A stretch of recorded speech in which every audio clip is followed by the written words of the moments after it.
ជំរាបសួរបងប្អូនថ្ងៃនេះធ្វើការដូរកុយឡាន Chevrolet Trailblazer ប្រើជាមួយនឹង Amaron DIN 65 ampere បងប្អូននេះគឺជាកុយស៊ីនចុះពីរោងចក្រមកឈប់ពីរោងចក្រគឺវាយ70 ampere ប៉ុន្តែខ្លួនប៉ុនគ្នាទៅបងប្អូនអត់មានបញ្ហាទេហើយនេះគឺជាផ្នែកកន្លែងដាក់កុយរបស់ Chevrolet Trailblazer បងប្រុសគាត់ថាឡានគាត់នេះមើលទៅខ្សែភ្លើងនៅខាងលើនឹងរាងច្រើនបងប្អូនដូច្នេះគាត់ខ្លាចដោះ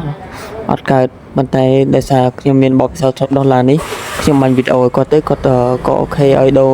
ឡានគាត់តែម្ដងគាត់ខ្លាចដូរទៅមានបញ្ហាហើយដោយសារគាត់ថាឡានគាត់នេះ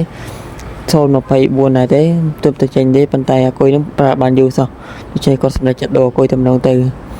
បើបងប្អូនណាដែលមានចំណាប់អារម្មណ៍ចង់បានអាគុយឡាននេះក៏ពិតទៅមកបងប្អូន